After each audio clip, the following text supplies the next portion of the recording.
She believed she had found the perfect love in a world of luxury and promises.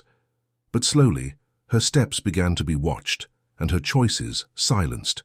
What seemed like protection turned into a prison, and the fairy tale revealed its dark side. On that freezing night, something broke, and there would be no turning back. If you're intrigued by this story, don't forget to subscribe to the channel and let us know what city you're watching from. Now, let's continue. Behind the walls of a majestic mansion in New York City, a symbol of luxury and power, hides one of the darkest secrets of a society that prefers to ignore suffering when it happens in silence, especially when it's disguised by smiles at gala dinners. This is the story of Olivia Miller, a woman who was slowly erased in the name of a promise of love that, in reality, concealed an obsession with control. Years ago, the wedding between the brilliant young architect and the business mogul Ethan Hayes was hailed as the event of the decade. Olivia, at 28, was one of New York's most promising architects, with an enviable portfolio that ranged from modern residences to bold commercial projects. Ethan, at 35, helmed a corporate empire and had the perfect profile of a dream man. Tall, elegant, and charismatic, he cultivated a flawless image. But behind the social veneer hid a man incapable of loving without dominating. The two met at a charity gala at the Metropolitan Museum of Art. Olivia was there representing her architecture firm, chatting with potential clients, when Ethan approached with 2 glasses of champagne and a smile that could disarm any suspicion. He commented on the navy blue dress she was wearing, saying it perfectly matched her sophistication. They talked for hours that night, losing track of time as the hall emptied around them. Ethan asked about her work, wanted to know about her projects, her dreams, her inspirations. Olivia found herself speaking with a freedom she rarely felt, telling him about her passion for architecture, about how each project was a chance to change someone's life. He listened, truly listened, asking intelligent questions that showed he wasn't just being polite, but was genuinely interested. When the party ended and the security guards began turning off the lights, Ethan asked for her number. Olivia hesitated for a second, not out of disinterest, but out of caution. She had always been careful with relationships, especially after a few past disappointments. But there was something about this man that made her want to take a chance. She jotted down her number on a napkin, feeling that maybe it was worth the risk. The first few months were like a fairy tale Olivia thought only existed in movies. Candlelit dinners at exclusive restaurants in Greenwich Village, where Ethan always ordered the perfect wine and knew exactly what to say to make her laugh. Surprise weekend trips to the Hamptons, when he would show up at her office on a Friday afternoon with 2 plane tickets and a pre-packed suitcase, saying she needed a break. Promises whispered in her ear during intimate moments, when he would say she was the woman he had waited his whole life for. Ethan seemed to see her as no one ever had, not just the surface, but something deeper. He praised her architectural designs with technical observations that showed he had actually studied her work, researched her projects, and understood the complexity of what she did. He attended the openings of her buildings, stood by her side in photos with obvious pride, and introduced her as his talented fiancée to important executives and investors. Olivia felt complete, fulfilled, loved in a way that filled every empty corner of her soul. She, who had always been so focused on her career, so determined to prove her worth in a male-dominated field, finally felt she could have it all: professional success and true love. The wedding took place on a sunny spring morning at the Hayes family estate in upstate New York. 300 carefully selected guests, flowers imported from Holland in arrangements that cost a fortune, a wedding dress designed exclusively for her by a renowned designer who spent months on the project. Everything was perfect, cinematic, worthy of a magazine cover. And that's exactly what happened. 3 lifestyle magazines vied for the exclusive photo rights, and Ethan personally negotiated every detail of the contract. Olivia walked down the aisle on the arm of her father, Colonel Henry Miller, who held her arm tightly while trying to hide the tears in his stern, military eyes. Ethan waited at the altar with that radiant smile that had made Olivia fall in love, wearing an impeccable tuxedo, when they exchanged rings before God and all. Those guests, Olivia was absolutely certain she was making the right choice. that this was the beginning of the life she had always dreamed of. The honeymoon in Santorini was everything Olivia had imagined and more. 2 weeks of Greek sunsets, dinners at seaside restaurants where the Mediterranean glittered under the moonlight, boat trips around the Greek islands. Ethan was attentive, romantic, present. He took pictures of Olivia constantly, saying he wanted to immortalize every moment, that he wanted to forever remember the happiness he felt by her side. Olivia felt like the luckiest woman in the world, but things began to change subtly after they returned from the honeymoon. It was so gradual that Olivia didn't even notice at first. The first time Ethan commented on the dress she chose for an event, suggesting the neckline was a little too revealing, Olivia thought it was just a caring suggestion. The second time, when he questioned why she needed to meet an old college friend for lunch, claiming the friend had always been envious, Olivia cancelled the meeting. The third was when she received an offer to lead a major project in Philadelphia, which would mean weekly travel. It was an incredible opportunity, but Ethan asked her to reconsider, saying they were newlyweds and needed to build the foundation of their relationship. Olivia declined the offer. The signs kept piling up. A joke about the way she dressed here, a disapproval of her friends there. Then came the gradual withdrawal from her career. Ethan planted seeds of doubt with imperceptible skill. Did Olivia really need to work so hard? Why wear herself out with demanding clients when she could be at home resting? He always spoke in that soft, almost paternal tone that made Olivia feel guilty for questioning him. Over time, her projects dwindled. Olivia started turning down jobs, and Ethan always found a well-reasoned argument for each refusal. Immersed in the emotional fog that silent control creates, Olivia gave in. She stopped being the bold, determined architect and became a silent presence in her own decisions. Her office gradually emptied. Her partner, Jessica, worried, tried to talk to her, but Ethan always controlled the narrative, making it seem like Olivia was simply prioritizing her personal life. Eventually, Olivia became a silent partner, feeling a tightness in her chest she couldn't name. The mansion they lived in, located in one of the most exclusive areas of the Upper East Side, became both a paradise and an invisible prison that held her captive without visible chains. From the outside, it was stunning.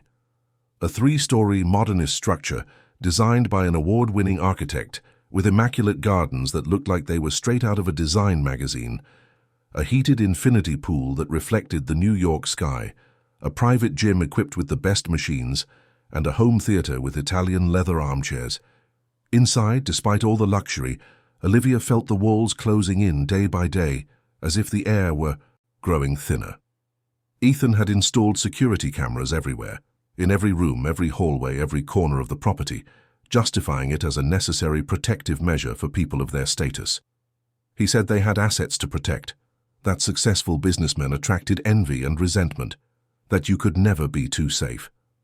But Olivia began to realize that those cameras weren't there to protect her from external threats, but to monitor her constantly, to ensure she never escaped his surveillance. He changed the house's access codes regularly, always claiming to have forgotten to tell Olivia, who would sometimes find herself locked out of her own suite after a simple walk in the garden. When that happened, she had to call Ethan, who would deliberately take his time answering, only to say in that tone between amused and annoyed that she needed to pay more attention, that he always told her about the code changes, but she never listened. He monitored her calls, checked her messages, and questioned every outing, every conversation. If Olivia went to the grocery store, he wanted to know which one, why that one, what she was buying. If she scheduled a doctor's appointment, he insisted on accompanying her and would answer questions directed at her. Olivia tried to talk to her friends, but they didn't understand. How could she complain about a husband who paid all the bills, gave her a credit card with no limit, and took her to expensive dinners?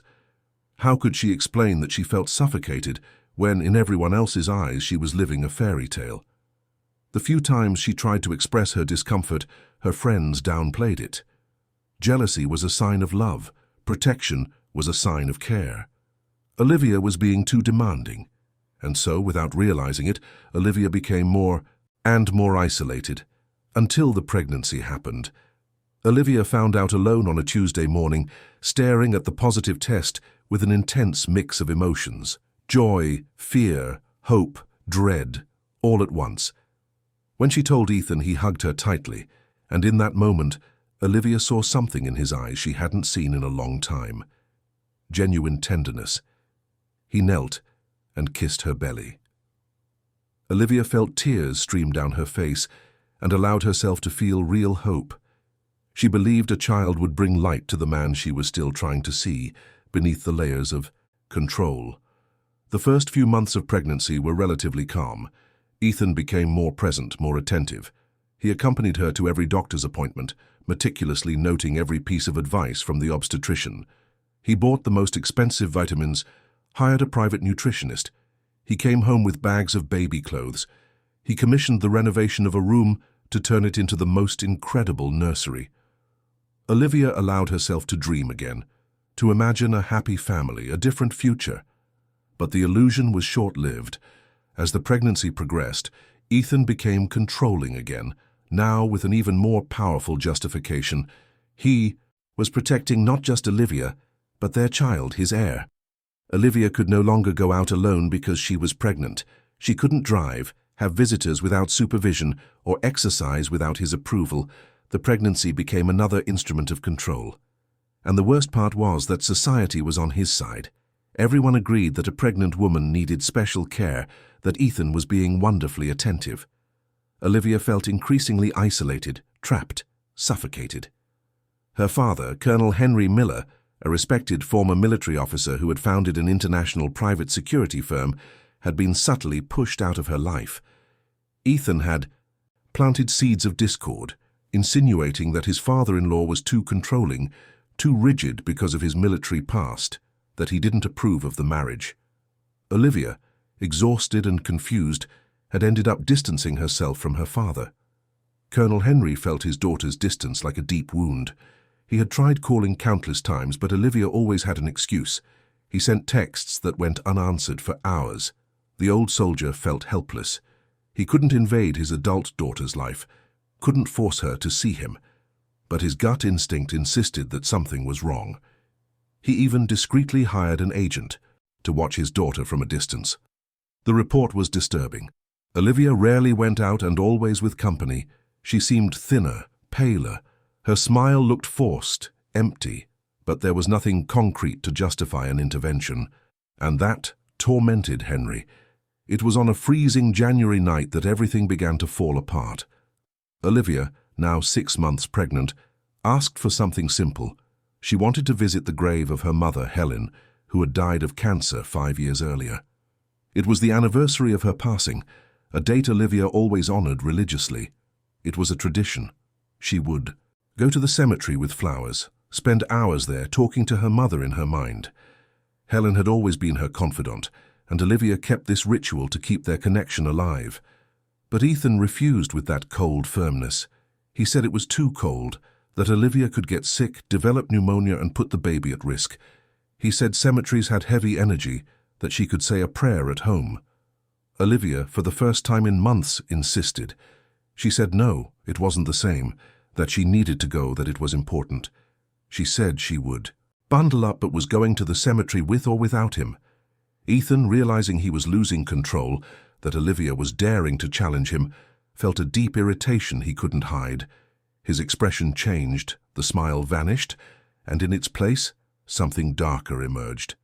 The argument started quietly but escalated. Ethan accused Olivia of being ungrateful, of not appreciating everything he did for her, of putting her personal whims above their child's well-being. Olivia, for the first time in a long time, yelled back. She said she felt like a prisoner, that she wanted her life back, that she missed herself, that this wasn't love. And then Ethan did something that crossed an invisible line, something that would forever mark that cold winter night and change the fate of everyone involved. What he didn't know was that every moment was being recorded by the very security cameras he had installed. And far away, in a discreet operations center, someone was watching the horror unfold in the Upper East Side mansion in real time. Someone who had never truly stopped watching over his daughter, just waiting for the moment she would need him. Are you enjoying this story? Tell me your opinion and how you think it will end. On that freezing January night, something changed forever in the Upper East Side mansion. The argument between Olivia and Ethan reached a point of no return. Ethan, seized by a fury he could barely control, grabbed Olivia by the arm with a force that left marks. He dragged her down the marble hallway, ignoring her screams, ignoring her pleas, ignoring everything except his own rage at her audacity to defy him. Olivia tried to break free, her hands instinctively protecting the belly where their baby was growing. She screamed, cried, and begged him to stop and think about their child. But Ethan was beyond reason at that moment. He took her to the backyard, where the frigid January wind cut like blades. The temperature was near freezing that night, one of those New York winter nights that seem to chill you to the bone. Olivia was wearing only a silk nightgown, the one she had worn to bed. Her bare feet touched the frozen grass, and she shivered as much from cold as from fear. Ethan turned on the garden hose, and before Olivia could process what was happening, the jet of icy water hit her with force. The water was so cold it felt like it was burning her skin. Olivia screamed, tried to shield herself, but Ethan kept aiming the water at her, drenching her completely.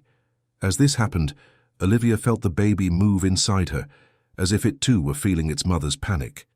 She curled up on the wet ground, hugging her belly, trying to protect her child in some way, while the water continued to pour over her. Ethan finally turned off the hose and left her there, shaking violently on the lawn. He went back, inside without a backward glance, locking the door behind him. Olivia lay there for minutes that felt like hours, soaked, freezing, in a state of shock. Her body trembled uncontrollably, her lips were blue, and she could barely form a coherent thought.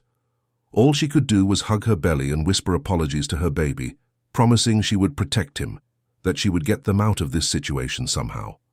What neither of them knew was that every second of that horror was being recorded by the high-definition security cameras Ethan had obsessively installed throughout the property. The same cameras he used to watch Olivia now documented his own cruelty in sharp detail. And miles away, in a discreet office in downtown Manhattan, Colonel Henry Miller watched it all in real time, his face hardening with every second. Months ago, when his fatherly and military instincts told him something was terribly wrong, he had made a decision. Using his contacts and the resources of his private security firm, he had gained remote access to the mansion's security cameras. It hadn't been easy. It required considerable technical skill and some questionable maneuvers, but Henry didn't care about legalities when it came to his daughter's safety. For months he had watched with growing concern as Olivia transformed. He had seen his brilliant, confident daughter become a shadow of her former self.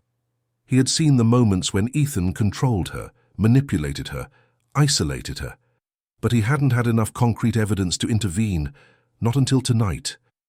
When he saw Ethan drag his pregnant daughter into the yard on that freezing night, when he saw the icy water being sprayed on her as she tried to protect the grandchild he had yet to meet, something inside Henry broke. He was no longer just a businessman, no longer just a former military officer. In that moment, he was a father watching his daughter being tortured, watching his grandchild in danger, and he had the means and the ability to do something about it. Henry picked up the phone and started making calls.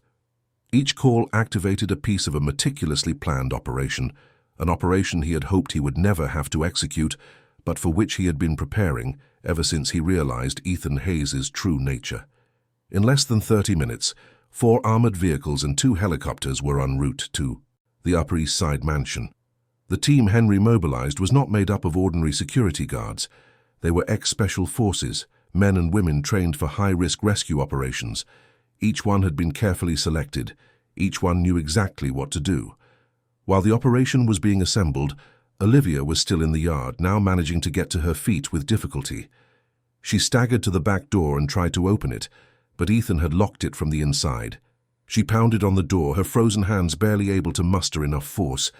Finally, he opened it, but not to let her in with compassion. He pulled her inside brutally, threw a towel at her, and ordered her to get changed, to stop being so dramatic, that this was just to teach her to respect him. Olivia stumbled up the stairs, clinging to the banister. She went into the master bathroom and took off the soaked nightgown with trembling hands. When she looked in the mirror, she barely recognized the woman she saw. Her lips were still blue, her face was as pale as wax, and her eyes were red and swollen from crying. She got into the shower and turned on the hot water, letting the warmth try to dissolve the cold that seemed to have penetrated her bones. As the hot water cascaded over her, Olivia felt the baby move, weaker than usual. Panic flooded her. What if something had happened to the baby? What if that extreme cold, that shock, that stress had harmed her child? She placed her hands on her belly and wept, crying for herself, for the baby, for the life that could have been different. It was at that moment, while Olivia was in the shower trying to recover from the trauma, that the first helicopters began to circle over the mansion. The thumping of the rotor blades was unmistakable, a deep, menacing sound that made the windows vibrate and the pictures on the walls tremble. Ethan was in his second-floor office, drinking 25-year-old scotch from a crystal glass, trying to justify to himself what he had done, constructing mental narratives in which he was the victim and Olivia was the ungrateful one. When he heard the sound of the helicopters, he went to the large glass window and saw powerful searchlights illuminating the garden, turning night into artificial day. His heart began to pound. The police, it couldn't be. He had connections, influence. No one would dare come to his house like this. Maybe it was the neighbors complaining about something. But these were helicopters, not regular police cars. Ethan felt for the first time in a long time a pang of something he couldn't immediately identify because it was so rare in his experience, real fear. Before he could fully process what was happening, before he could grab the phone to call his lawyers or his contacts in the NYPD, the mansion's electronic gate was rammed by an armored vehicle that demolished it as if it were made of paper. The sound of crunching metal echoed throughout the property. There was no negotiation, no warning, no time to react. The operation was executed with the military precision Henry had learned and perfected over decades of service, first in the armed forces and later commanding high-risk private missions around the world. Men and women dressed entirely in black, with state-of-the-art tactical gear, bulletproof vests, night vision goggles, and advanced communicators, stormed the property like a perfectly organized and coordinated tsunami. They knew exactly where to go. They had studied the mansion's blueprints, knew every entrance and exit, every room, every possible hiding place. Ethan tried to run to the bedroom, perhaps thinking of using Olivia as some kind of bargaining chip, but he was intercepted in the hallway by 3 agents who subdued him with brutal efficiency. He shouted, tried to invoke his position, his money, his lawyers, but no one was listening. He was handcuffed and led outside as he tried to understand what was happening. Olivia heard the noise, the chaos, the shouting. She came out of the bathroom wrapped in a robe, still shivering, still in shock. When she opened the bedroom door, she saw uniformed men and women in the hallway. One of the agents, a woman with kind eyes but a firm posture, approached her carefully. "Olivia, my name is Danielle. I work for your father. We're here to get you. You're safe now." Olivia could barely process the words. Her father. How did he know? How did he find her? Her legs gave out, and Danielle caught her before she fell. Another agent, a medic, immediately approached, checking Olivia's vital signs, assessing her condition. Olivia was suffering from hypothermia. Her blood pressure was dangerously low and the baby was in distress. "We need to get her to the hospital immediately," the medic said. The team wasted no time. Olivia was wrapped in thermal blankets, carried carefully down the stairs, and placed in an ambulance waiting outside. During the entire ride to the hospital, the medic monitored her and the baby's vitals, administering fluids and medication to stabilize them both. At the hospital, a full team of obstetricians, neonatologists, cardiologists, and emergency medicine specialists was already waiting at the ER entrance. Henry had made sure the best professionals in New York were available, regardless of the cost or the hour.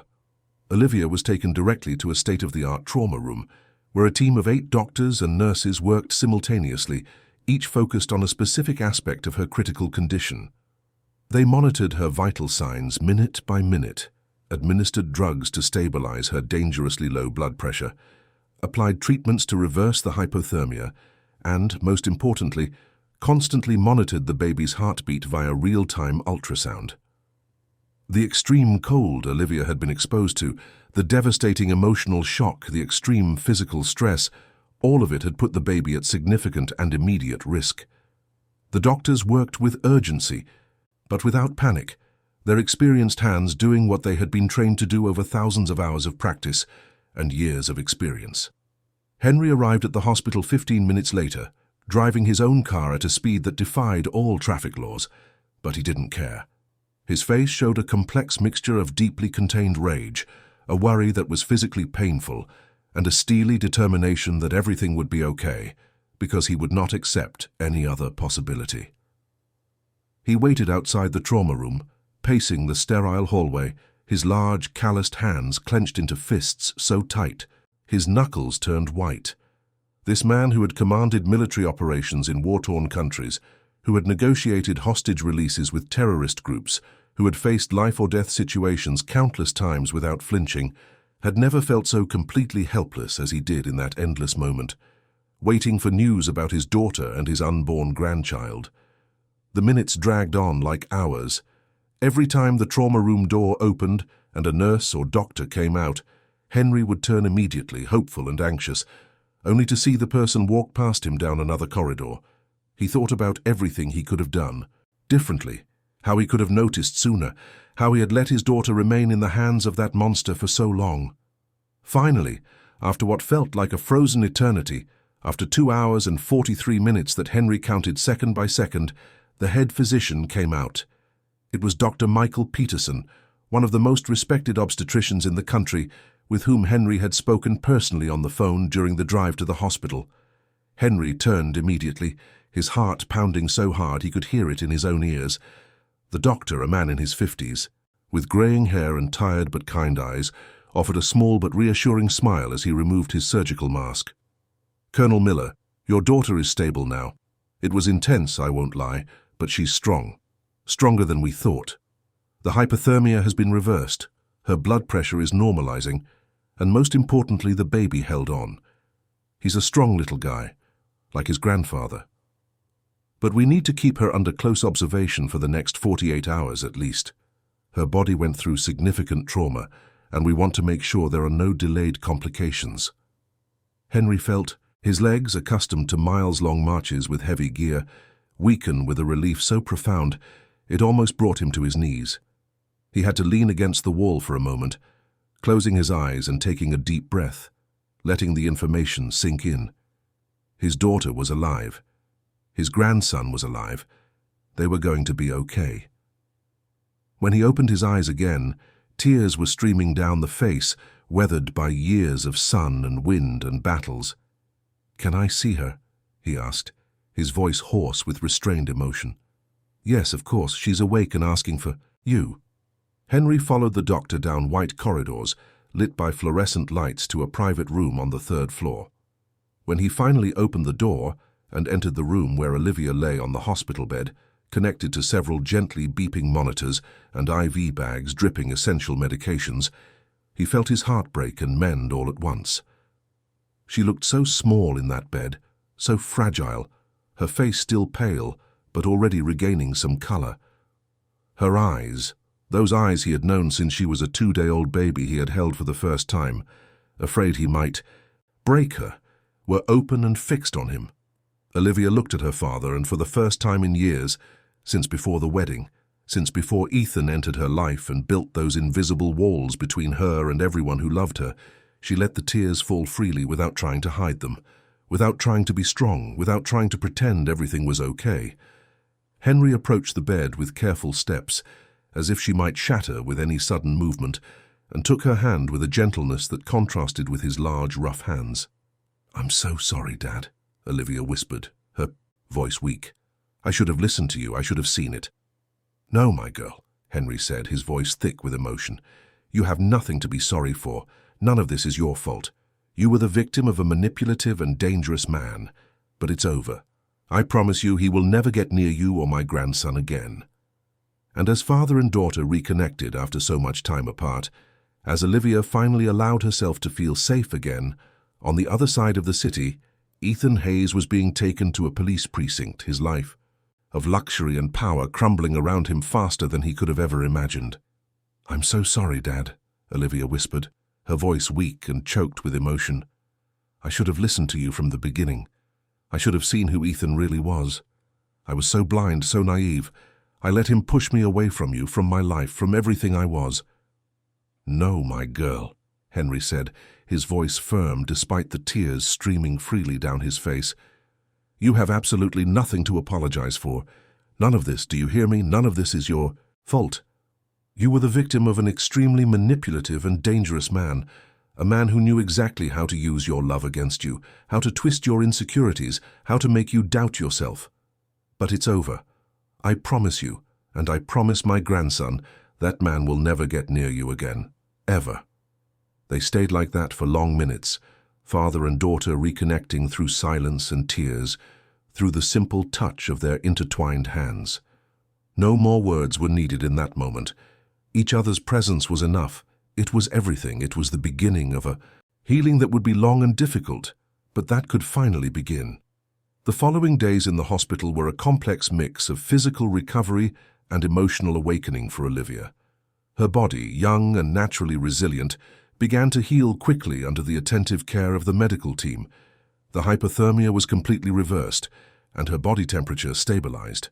Her blood pressure, which had been dangerously low that terrible night, returned to healthy levels, and the baby, that little warrior who had withstood the trauma, showed increasingly strong and consistent vital signs, his heartbeat echoing on the monitors like a song of hope.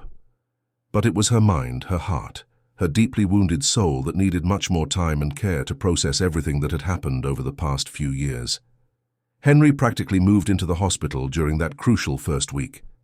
He slept in an uncomfortable vinyl armchair next to Olivia's bed, his military-trained back protesting the awkward position, but he flatly refused to go home, even when Olivia insisted she was fine, that he needed proper rest, that she would be okay alone for one night.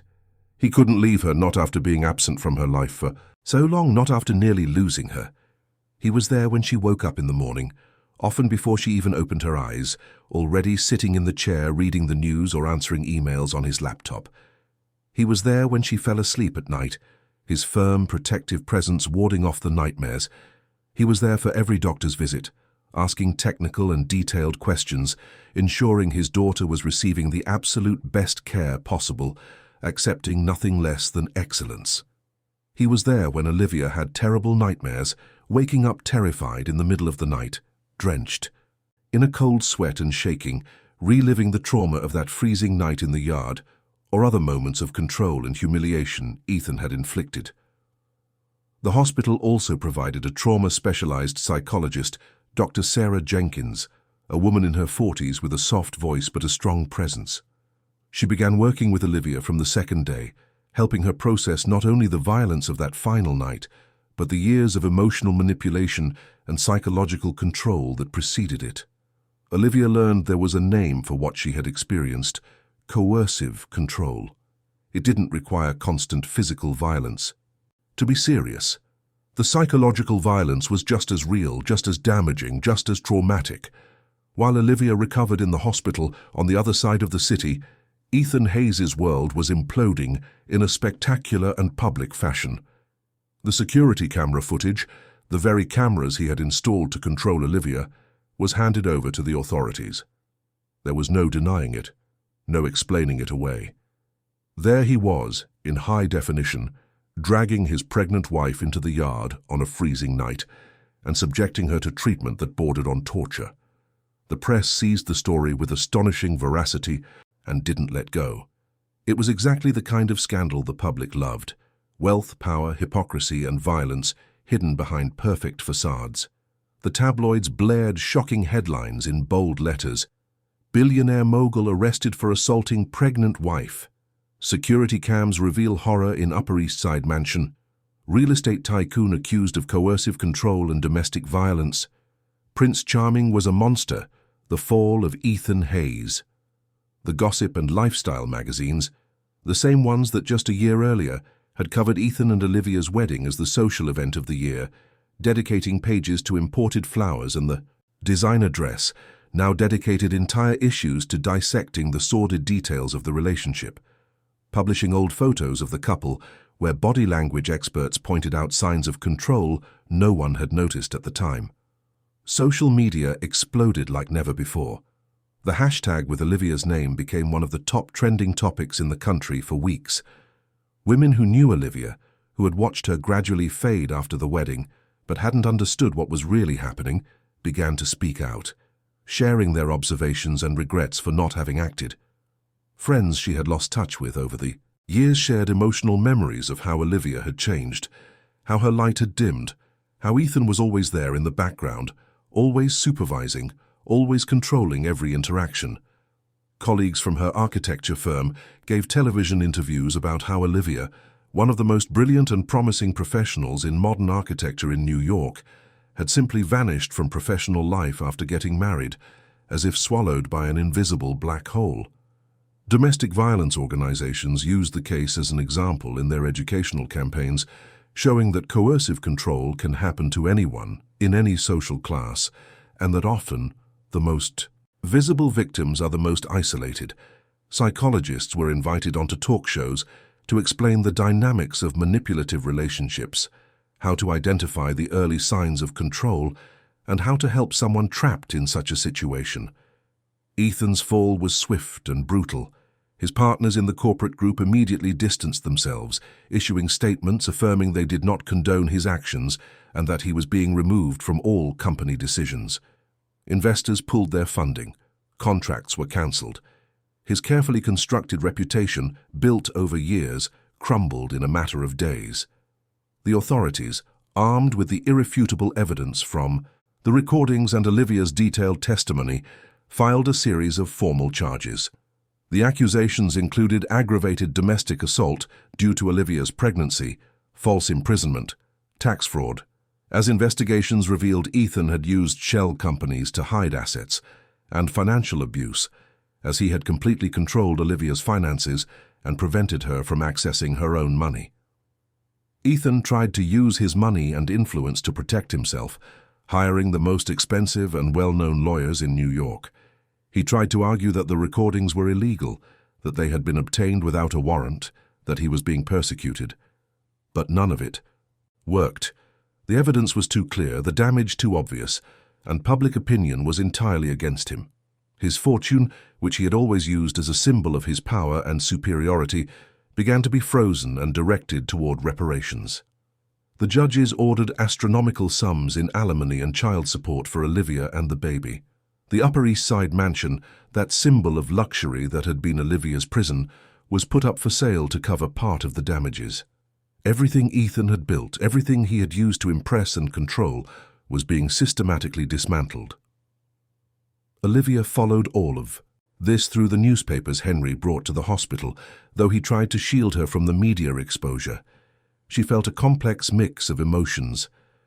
On one hand, there was a grim satisfaction in seeing Ethan finally face real consequences for his actions. On the other, there was sadness for the life she had lost, for the wasted years, for the person she had ceased to be during that relationship. But mostly, there was a growing sense of hope. Dr. Jenkins helped her understand that what had happened did not define her, that she was not a victim forever, that she could rebuild and be strong again. Olivia began to dream of the future for the first time in years, a future where she was free to make her own choices, to be herself, to raise her child in a healthy and loving environment. 2 weeks after being admitted, Olivia was discharged from the hospital. She was physically and emotionally stronger, though still fragile. Henry took her not to the mansion, that place of nightmares, but to his own home, a spacious penthouse in a secure building on Park Avenue. It was a masculine and functional space reflecting Henry's years of military life, but he immediately began adapting it to welcome Olivia, and soon the baby.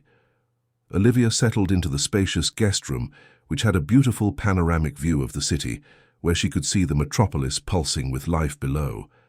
For the first time in what felt like decades, she woke up in the morning without that suffocating tightness in her chest, without having to mentally calculate every move of the day to avoid displeasing Ethan, without having to carefully choose every word before speaking. She could freely choose what to wear without being subtly judged or criticized. She could decide for herself what to eat for breakfast without needing approval or hearing comments about calories. She could call whomever she wanted, whenever she wanted, without having to give detailed explanations about the reason and duration of the call. She could go for a walk outside without needing to announce it, justify it, or ask for permission. Small freedoms that the vast majority of people take for granted, but which for Olivia were absolutely revolutionary and thrilling. Every choice she made for herself, every decision she made without interference, was a small act of rebuilding her autonomy and identity. Henry hired a highly qualified private nurse to support Olivia during the delicate final weeks of her pregnancy. Teresa was a wonderful woman in her 60s, short and with a round body that seemed made for comforting hugs, with a permanent smile that lit up any room, and incredibly gentle hands that seemed to have the power to heal with just a touch. She cared for Olivia with a genuinely maternal affection that reminded the young woman of her own mother. She prepared nutritious and delicious meals that helped Olivia regain the appetite she had lost for months, accompanied her on the light walks recommended by the doctors through the tree-lined neighborhood, and chatted about completely trivial and light-hearted subjects, soap operas, recipes, the weather, topics that made Olivia laugh for the first time in a very, very long time. A true laugh that came from deep within and wasn't forced or nervous. Olivia also reconnected with old friends, the ones she had pushed away under Ethan's influence. At first, it was difficult. She felt ashamed, felt she needed to explain herself, to justify why she had disappeared from their lives, but her true friends understood. Juliana, her best friend from college, cried when Olivia called. She visited her at Henry's penthouse and spent hours talking, laughing, crying, and reconnecting. Other friends followed, and slowly, Olivia began to rebuild her support network. Jessica, her former partner at the architecture firm, also came to visit. She brought portfolios of projects the firm had developed during Olivia's absence, but she also brought something more important, a proposal. She wanted Olivia to come back when she was ready, not as a silent partner, but as an active partner again. The firm needed her, Jessica said. More than that, Jessica wanted her friend back. Olivia didn't know when she would be ready to return to work, but the fact that she had the option, that her talent was still valued, that she could choose when and if to return, was incredibly liberating. She started sketching again, picking up the pad Jessica had brought, and letting her hands move freely across the paper. They were simple sketches at first, just lines and shapes, but gradually they became more complex, more daring. It was as if her creativity, suppressed for so long, was finally breathing again. The days passed and Olivia continued to recover not just physically, but emotionally. Her belly grew, and with it, so did her inner strength. She talked to the baby constantly, making promises of a better life, of unconditional love, of freedom and security. She promised that her son would grow up seeing a strong, independent, capable mother. Henry watched his daughter's transformation with deep pride. He saw the Olivia he had known slowly returning, that determined, talented woman, full of life. He was also preparing to be a grandfather, reading books about babies, buying equipment that Teresa assured him was essential, and transforming one of the penthouse rooms into a complete nursery. A month after leaving the hospital, Olivia had a routine checkup with her obstetrician. Dr. Peterson examined her carefully and smiled. "Everything is perfect, Olivia. The baby is strong and healthy. You are strong and healthy. You've done an incredible job recovering. I'm very proud of you." Olivia left the office with tears in her eyes, but this time they were tears of gratitude and hope. She was free. Her son was safe. The future was open before her, full of possibilities, and she was ready to embrace it. Olivia also gradually reconnected with old friends, the ones she had pushed away under Ethan's subtle but constant influence over the years. At first it was extremely difficult and emotionally painful. She felt a deep shame, felt she needed to explain herself extensively, to justify why she had simply disappeared from their lives without much explanation. But her true friends, the ones who really loved her, understood completely. Juliana, her best friend since their architecture school days, cried openly when Olivia finally gathered the courage to call. She visited her at Henry's penthouse that same day, bringing chocolates and flowers, and spent hours there talking, laughing, crying, and reconnecting with the friendship that had always been so important. Other friends followed suit, and slowly Olivia began to rebuild her social and emotional support network, the one Ethan had systematically destroyed. The weeks passed, turning into a month, and Olivia continued her process of recovery and rebuilding. Her belly grew considerably each day, and with it grew her inner strength, her determination, her hope. She talked to the baby constantly, out loud when she was alone, making sincere promises of a better life, of unconditional love without conditions or manipulation, of true freedom and emotional security. She promised that her son would grow up seeing a strong, resilient, independent, and capable mother. She promised he would never see his mother diminished, controlled, or humiliated. A month and a half after leaving the hospital, on a sunny August morning, Olivia woke up feeling contractions that were different from the previous ones. She was in her 38th week of pregnancy, and her body was preparing for the most important moment. The contractions were rhythmic, gradually increasing in intensity and frequency. Teresa, with her decades of experience attending births, immediately recognized the signs. It was time. Henry was informed immediately and rushed home from the office, driving faster than he should have through the congested New York streets. The medical team was already on standby at the hospital, according to the plan they had made weeks before. Olivia was taken calmly but efficiently to the hospital, with Henry holding her hand the entire way, and Teresa on the other side offering words of encouragement. The labor lasted 9 intense and transformative hours. It was 9 hours of physical pain that defied description, of effort that demanded every ounce of strength Olivia possessed, of moments when she thought she couldn't go on. But it was also 9 hours of growing hope, of thrilling anticipation, of a love that expanded with each contraction. Olivia thought about everything she had been through to get to this crucial moment, all the unimaginable trials, all the suffering that had seemed endless, and she thought that everything, absolutely everything, had been worth it, because the moment of meeting her son was finally here. During the strongest contractions, when the pain was almost unbearable, she gripped Henry's hand with desperate force.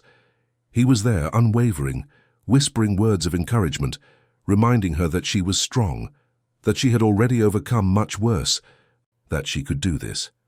Teresa, on the other side, wiped her sweaty face with a cool, damp cloth, massaged her aching back, and guided her breathing with maternal patience. At 3:47 p.m., on a clear August Tuesday, under the strong golden winter sun that streamed generously through the large window of the delivery room, illuminating everything with an almost celestial light, a perfect baby boy was born. He cried immediately, loud and strong like a thunderclap, announcing his arrival to the world with an impressive vigor that made everyone in the room smile with relief. He was a big, robust baby, weighing 8 pounds, a picture of pure life, healthy in every way, with powerful lungs that weren't afraid to be heard, and a will to live that was clearly strong and determined from the very first second. When the nurse quickly cleaned the baby and carefully placed him in Olivia's trembling arms, still connected to her by the pulsating umbilical cord, she looked at that red, scrunched-up face, so perfect in its imperfection, those little eyes squeezed shut against the new and frightening light of the world, those tiny but surprisingly strong hands that instinctively clung to her, index finger, and she felt a wave of love so absolutely overwhelming and powerful that she thought her heart would literally explode in her chest. Nothing she had ever felt before in her life, no other emotion, no other experience, compared to that moment of pure, unconditional, and instantaneous love. Henry stood by the bed, looking at his grandson, with tears streaming unashamedly down his weathered face. He extended a large, calloused finger, and the baby immediately gripped it with surprising strength. "He's a warrior," Henry whispered, his voice hoarse with emotion, "just like his mother, just like his grandfather." Olivia looked at her son, then at her father, and knew exactly what to name the boy. "Henry," she said softly. "I'll name him Henry after you. Not out of empty tradition, Dad, but out of deep gratitude. Because you saved me. Because you never gave up on me. even when I had given up on myself, because you gave me back my freedom and with it, his." The old soldier, who had faced wars and unimaginable dangers without shedding a tear, completely broke down at that moment. He hugged Olivia and little Henry with infinite care, forming a circle of 3 generations united by love and survival. The following days were an adjustment to the new reality. Olivia discovered that being a mother was simultaneously the hardest and most rewarding thing she had ever done. The sleepless nights, the constant feedings, the endless diapers, it was all exhausting. But every smile from the baby, every time he calmed down in her arms, every moment she looked at that perfect little being and thought that he was hers, that she had created him, that she would protect him, was worth every second of fatigue. Henry proved to be an extraordinarily dedicated and loving grandfather. He learned to change diapers with the same efficiency he used to plan complex security operations. He would rock his grandson for hours when Olivia needed to rest, singing old military songs in a low, surprisingly melodious voice. He completely melted whenever little Henry looked at him with those curious eyes. 2 months after the baby's birth, the day of Ethan's trial arrived. Olivia didn't want to go, but her lawyers and Dr. Jenkins encouraged her, saying it could be an important form of emotional closure. Henry offered to accompany her, and with Teresa looking after the baby, Olivia dressed with a strength she didn't know she possessed and went to the courthouse. Ethan was unrecognizable. The once impeccable and arrogant man now seemed diminished, prematurely aged. His expensive suit couldn't hide the weight he had lost, his stooped posture, his sunken eyes. When he looked at Olivia across the courtroom, she no longer saw the man who had terrorized her. She saw only a pathetic man who had destroyed everything around him for a sick need for control. The judge was merciless. Ethan Hayes was convicted of an extensive list of crimes: aggravated assault due to the vulnerability of a pregnant victim, false imprisonment and emotional kidnapping, domestic coercion and control, tax fraud and concealment of assets, and financial abuse. The sentence was 8 years in prison, with no possibility of parole for the first 4 years. Furthermore, his entire remaining fortune was directed as compensation to Olivia and their son, ensuring they would have financial security forever. Ethan lost everything: his freedom, his fortune, his reputation, his family. Everything he had valued, everything he had used to feel superior and powerful, was systematically taken away. When Olivia left the courthouse, she took a deep breath of the New York air, that polluted, chaotic air that had never seemed so sweet. It was over, really over. She could move on without looking back. 3 months quickly became 6. 6 became a full year before Olivia realized it. Time, which had once dragged heavily during the dark days with Ethan, now flew by with lightness. Olivia blossomed in ways she had never imagined possible. She gradually returned to the architecture firm she had once abandoned, initially working just a few flexible hours a day that allowed her to be present for little Henry whenever he needed her. Jessica welcomed her with open arms, reorganizing the entire firm's structure to accommodate Olivia's needs as a mother. Olivia discovered something wonderful. Her creativity had not only returned from its forced exile, but it was stronger, more vibrant, and bolder than ever. It was as if all those years of repression had created a creative pressure that now gushed forth freely and abundantly. Her new projects were bold and innovative, full of life and light and open spaces. She designed homes that promoted freedom and connection, commercial buildings that prioritized human well-being over mere functionality. Each project carried a piece of her own journey, her own transformation. She won several major architecture awards, received enthusiastic recognition from the entire professional community, and was featured in specialized magazines praising her triumphant return. Clients lined up to work with her. But more important than any professional recognition, more valuable than any award or magazine article, was the personal life she had meticulously built from scratch. She raised her son with abundant love and conscious freedom, teaching him by example to be kind but strong, compassionate but firm in his boundaries, loving but self-assured. She had rebuilt the old friendships she thought were lost forever, and formed new, meaningful connections with other mothers, colleagues, and neighbors. She had created a solid community of mutual support around her, a network of people who genuinely cared, who were there for the tough times and the joyful moments. She lived in her own home now, not in her father's penthouse or any space that carried bad memories. It was an absolutely beautiful apartment in the West Village that she had designed herself from the ground up with love and care. With large windows that let in torrents of natural light all day, with open, airy spaces that breathed freedom, and with a colourful, cheerful room for little Henry filled with toys and books and possibilities. Henry visited almost every day, the doting grandfather who brought too many gifts and spoiled his grandson without shame. The relationship between father and daughter was stronger than ever, built on honesty, mutual respect, and unconditional love. On a Sunday afternoon, a year and a half after little Henry's birth, Olivia was at the park with her son. He was running across the lawn on his still clumsy little legs, laughing in that contagious way only small children can. Olivia sat on a bench and watched, her heart overflowing with gratitude. She thought about everything that had happened, all the trials, all the suffering. She thought about the woman she had been, erased and controlled, living a life that wasn't hers. She thought about the journey back to herself, the fight to reclaim her identity, her strength, her voice. She thought about the father who had never given up on her, who was there when she needed him most, who had shown her that true love doesn't control, it protects. And she thought of her son, that beautiful boy running across the lawn, free and happy, growing up in an environment of healthy love and respect. He would never see his mother diminished. He would grow up knowing that true love liberates, it doesn't imprison. He would be a better man for it. Olivia smiled, a genuine and complete smile. She was free. She was strong. She was herself again.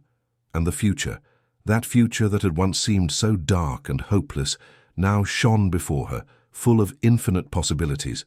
Because sometimes you have to hit rock bottom to find the solid ground where rebuilding begins. And Olivia had found that ground, and upon it, she had built not just a new life, but a true one. End of story. Dear listeners, we hope the story of Olivia and little Henry has deeply touched your heart. If you were moved by this journey of survival, strength, and new beginnings, please leave a like on this video, subscribe to the channel so you don't miss any stories, and tell us in the comments what struck you most about this narrative. Was it the father's love that saved his daughter? Was it Olivia's strength in rebuilding her life, or was it the hope represented by little Henry? Every day we bring you intense and emotional stories like this, stories that reveal the deepest, truest, and most resilient side of the human soul. We'll see you in the next episode with another story that will stir your emotions.